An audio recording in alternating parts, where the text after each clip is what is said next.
Comme au temps de la colonisation africaine, les pays colonisateurs comme la France, la Belgique ou encore l'Angleterre utilisaient les prêtres catholiques pour asseoir leur influence sur le continent. C'est en cela que la France d'Emmanuel Macron, pour éviter la dégringolade de son pays, la France, au rang des grandes puissances du monde, utilise la même stratégie pour endormir les Africains. Comme le démontre la tournée du pape Francis du Vatican en Afrique et suivie un mois plus tard de celle d'Emmanuel Macron. Mais comme le dit dans ses analyses le politologue et écrivain ivoirien Isaac Pierre Bangoré, c'est une stratégie beaucoup plus large qu'on pourrait l'imaginer qui se déploie sous nos yeux. Bonjour chers frères et sœurs, aujourd'hui la météo politique ivoirienne voudrait attirer l'attention de tous les Africains de peau noire sur le défi qu'ils ont à relever depuis ce qui s'est passé en Tunisie où le président tunisien a pris la parole pour dire que les Africains de peau noire menacent la démographie tunisienne. Ce discours ne vient pas proprement de la Tunisie, qui est partenaire de la France. Ce discours, c'est Macron qui déjà le met en relief le 2 septembre 2022 lorsqu'il s'adresse à ses ambassadeurs. Lorsque vous prenez la vidéo, à la 29e minute de cette vidéo, voilà la phrase que prononce Macron à propos de la démographie, du défi démographique. Puisque nous savons que dans les années 2100-2050, la population la plus jeune, la population active sera africaine. Et comme je l'ai dit, sur 4 habitants de la Terre, 2 seront noirs. Et Macron va le dire de manière plus subtile, pas comme le président tunisien. Il lui dit 2 ans avant les événements qui ont éclaté en Tunisie. Et il dit cette phrase lorsqu'il s'adresse à ses ambassadeurs: le fait démographique qui va massivement, progressivement structurer la géopolitique des prochaines années. Donc ici, nous, Africains de peau noire, représentons une menace pour certains pays et pour ici la France de Macron. Alors il va donner des solutions à ses ambassadeurs pour faire face à cette démographie africaine qui va grandissante. Il va parler de la politique du soft power, c'est-à-dire que ici il va dire qu'on ne peut plus vassaliser, coloniser les pays africains. Il faut utiliser une autre méthode, parler avec tout le monde, faire en sorte que la France, la diaspora française, chemine main dans la main avec la jeunesse africaine. Il faut aussi trouver des alliés qui peuvent aller là où la France ne peut pas aller. Et c'est à ce niveau que la météo politique ivoirienne s'intéresse à ce rapprochement étroit et au discours étroit entre la France, le président français Macron, et le pape François. Et pour ce faire, je voudrais, pour attirer votre attention sur ce rapprochement, vous donner une certaine chronologie des rencontres entre le pape et Macron, et surtout cette chronologie qui va vous permettre d'avoir une idée plus grande, une idée plus importante de la situation dans laquelle nous, les Africains de peau noire, nous trouvons. Alors le 1er septembre 2022, Macron tient ce discours sur la démographie et sur sa nouvelle politique africaine. Le 30 septembre 2022, pratiquement un mois après, Poutine répond un peu à Macron, puisque la guerre en Ukraine est une guerre aussi culturelle. Lorsqu'on parle d'une guerre hybride, comme le dit Macron, c'est une guerre qui touche tous les secteurs d'activité de l'homme. Ici, il s'agit de la guerre en Ukraine, une guerre économique certes, mais une guerre aussi culturelle, une guerre civilisationnelle, une guerre de civilisation. Alors, nous avons dans l'armée ukrainienne des personnes homosexuelles qui ont décidé de combattre la Russie où l'homosexualité est condamnée. Et Macron dit que l'un des objectifs fondamentaux de la France, c'est de lutter pour la dépénalisation de l'homosexualité dans le monde. Parce que 70 États dans le monde condamnent l'homosexualité. Il faut faire attention parce que derrière les discours très beaux se cache le venin que l'Afrique doit éviter. Alors, lorsque Macron tient ce discours le 1er septembre 2022 et que Poutine en parle, répond pratiquement le 30 septembre 2022, Macron ne va pas vouloir répondre directement à Poutine. Il va se servir, comme il a dit lui-même, de ses alliés pour pratiquer ce qu'il appelle la politique du soft power. Alors, il va se trouver un allié en qui? En la personne du pape. Et le 24 octobre 2022, il va se rendre au Vatican pour rencontrer le pape. Et au centre de leur débat, de leur entrevue, il y aura l'Ukraine et l'Afrique. Principalement l'Ukraine et l'Afrique. Et les questions qui seront abordées, nous allons découvrir lorsque le pape va répondre en quelque sorte à Poutine. Et cela va se passer le 25 janvier 2023. Nous allons entendre le pape dire que l'homosexualité n'est pas un crime, c'est un péché. Pourquoi il le dit? Parce qu'il rejoint Macron face à Poutine. Pour signifier que nous n'avons pas besoin de condamner l'homosexualité, qui n'est pas un crime, c'est un péché. Et cela ne va pas s'arrêter là, puisque Macron, lors de la visite rendue au Vatican le 24 octobre 2022, il va remettre au pape le livre d'Emmanuel Kant. De quoi parle ce livre? Ce livre parle du gouvernement mondial. Et voilà ce qui est essentiel à retenir dans ce livre.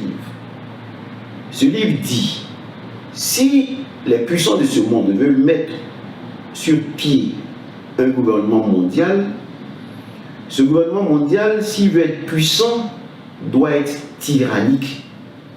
Donc vous comprenez pourquoi la France favorise l'installation du dictateur à la tête de pays africains. Parce que cette méthode, cette démarche a pour but d'arriver à un gouvernement mondial, mais un gouvernement qui sera tyrannique, qui va fouler aux pieds le droit, qui va fouler aux pieds les lois. Parce qu'il dit, Emmanuel Kant, si un gouvernement mondial est faible, eh bien, nous allons assister à des guerres successives. Alors, pour mettre fin à ces guerres, il faut un gouvernement mondial tyrannique. Voilà ce qu'il dit. Et nous allons voir les fruits de cette rencontre. Le 31 janvier 2023, le pape se rend en République démocratique du Congo. Et lorsqu'il se rend en République démocratique du Congo, nous allons voir Macron s'y rendre aussi, le 27 février plutôt 2023, donc un mois après. Donc Macron s'est choisi comme allié le pape pour pouvoir permettre à la France de propager sa culture, d'imposer en quelque sorte sa culture dans le monde, face à une culture russe que l'on trouve répréhensible. Donc ici, le pape, lorsqu'il vient en Afrique, nous devons, nous, catholiques africains et nous, africains, essayer d'analyser le discours du pape, les actes que pose le pape. Parce que on nous parle aujourd'hui de LGBTI catholique. Qu'est-ce que cela veut dire? Cela veut dire que le pape demande à l'Église de s'ouvrir à l'homosexualité. et de ne pas considérer nos frères homosexuels comme des criminels, mais comme des frères pécheurs. Et à ce niveau, l'Afrique n'a pas de problème. Mais le problème déjà que l'on doit relever, c'est le fait de trouver dans l'Église catholique des personnes qui se reconnaissent comme une association de LGBTI catholiques. Demain, nous allons assister au sein de l'Église à l'association des LGBTI et GLBTI, Légion de Marie, LGBTI du Sacré-Cœur de Jésus, ainsi de suite. Donc déjà, cette démarche n'est pas intéressante sur le plan même spirituel, parce qu'il n'est pas bon d'indexer un groupe dans l'Église. Or, à quoi nous assistons déjà? Nous assistons du 1er au 6 mars 2023 à ce que l'on appelle le synode africain en marche. Et quels sont les propos tenus au sein de ce synode? Il est dit que nous devons, catholiques, être une famille synodale de Dieu, engagée dans un voyage de conversion, de réforme et de croissance. Si vous suivez très bien, ici, on donne un coup d'envoi pour qu'il y ait dans l'Église africaine, au sein de l'Église africaine, une certaine conversion qui est liée à des réformes. Et grâce à ces réformes, on va croître. Mais ces réformes sont fondées sur quoi? Sur le discours du pape qui dit que les homosexuels ne sont pas des criminels, ce ne sont que des pécheurs. Donc, on va amener progressivement les Africains de peau noire qui sont hostiles à ce type de pratique, à ce type de famille, il faut le dire, qui sont hostiles à ce type de pratique sexuelle, eh bien, à ouvrir leurs portes à nos frères homosexuels. Et c'est à ce niveau que nous devons réfléchir. Parce qu'on ne peut pas dire qu'il existe au sein de l'Église catholique des adultères catholiques, des pécheurs catholiques, des pédophiles catholiques. Je ne le dis pas pour dire que les homosexuels sont comparables aux pédophiles, mais je le dis pour dire que nous ne devons pas indexer un groupe dans l'Église catholique. Si ces frères homosexuels croient en Jésus-Christ, c'est à Jésus d'opérer la conversion en eux. Mais on doit bannir le vocable LGBTI catholique. Ce n'est pas conforme à la spiritualité que nous avons reçue de Jésus-Christ. Parce que, avant tout, nous suivons Jésus-Christ et nous ne suivons pas le pape qui est garant du magistère de l'Église catholique. C'est Jésus-Christ que nous suivons. Et donc, notre spiritualité nous interdit d'indexer un groupe, alors que déjà, on est en train d'inculquer dans l'esprit des Africains la présence d'un groupe qui s'appellerait le groupe LGBTI. Non. Et c'est à ce niveau que nous ne voulons pas que ce synode aboutisse à des résolutions que refusent bon nombre d'évêques africains. Parce que nous sommes dans l'Église catholique et nous savons que ces réformes ont été boycottées par les évêques africains qui refusent de voir cette manière d'introduire l'homosexualité dans le monde. La crise de l'orientation sexuelle ou la crise de l'identité de genre est un problème que nous connaissons depuis longtemps. Ce n'est pas parce que des gens sont mariés qu'ils ne connaissent pas une dépravation sexuelle au niveau de la famille classique.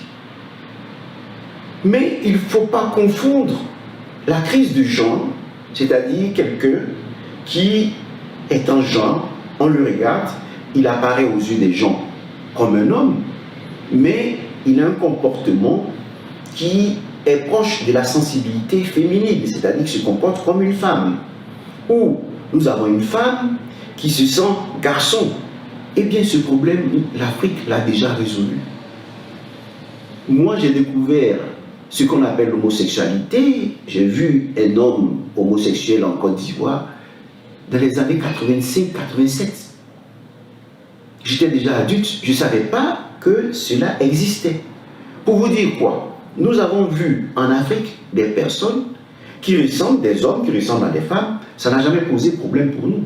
Au contraire, nos ancêtres trouvent que ces personnes ont quelque chose de très proche avec Dieu, parce qu'ils associent dans leur nature le côté masculin et le côté féminin. Et donc, ils sont pratiquement l'image de Dieu qui est transgenre pour les Africains. Donc, à ce niveau, les Africains n'ont pas de leçon à recevoir de l'Église catholique, qui est liée aux sociétés occidentales qui sont confrontées à des pratiques que je ne lirai pas à l'identité de genre, à la crise de genre plutôt, mais que je lirai à des pratiques sexuelles. Alors, il faut séparer la sexualité de ce problème lié à la crise de genre. Parce que jusqu'à ce jour, en Afrique, celui qui ressemblait à une femme qui était dotée d'un appareil génital masculin procréait, simplement, sans problème. La femme qui avait un physique d'homme et qui avait un appareil génital qui était propre aux femmes procréait. Maintenant que nous arrivions à des caprices qui amènent les gens à se débarrasser de leur appareil génital pour adopter notre appareil génital, eh bien, ce n'est pas un problème qui est lié aux Africains. C'est un problème purement occidental. Donc, lutter contre la dépénalisation, plutôt lutter pour la dépénalisation de l'homosexualité, c'est une bonne chose. Nous adhérons à cela. Mais chercher à faire en sorte que les Africains commencent à adopter des attitudes des Occidentaux quand ils sont confrontés à une crise de genre, eh bien, cela ne s'est jamais passé en Afrique. Ça n'a jamais été un problème en Afrique. Et nous invitons nos jeunes, les Africains, qui ont l'apparence de femmes ou ont l'apparence d'hommes et qui sont dotés de leurs appareils génitaux, de vivre conformément à cela, pour ne pas se retrouver dans un chaos. Parce que bon nombre adoptent ce comportement et se retrouvent devant une crise psychologique qui n'arrive plus à surmonter. Et donc, ici, il ne faut pas confondre l'orientation sexuelle à l'identité de genre. Parce qu'on dit en France, on n'est pas homme, on n'est pas femme, on devient homme, on devient femme. Peu importe. Mais ce qui est certain, c'est que l'appareil génital que tu possèdes en Afrique, je dis bien en Afrique, t'amène à procréer avec un homme ou avec une femme. Donc ici, derrière cette culture que l'on est en train d'inculquer au monde, aux Africains, se cache le problème démographique. Et nous ne voulons pas que l'Église soit aujourd'hui le tremplin de cette nouvelle colonisation de l'Afrique. Après la colonisation juridique, nous assistons à une colonisation progressivement culturelle.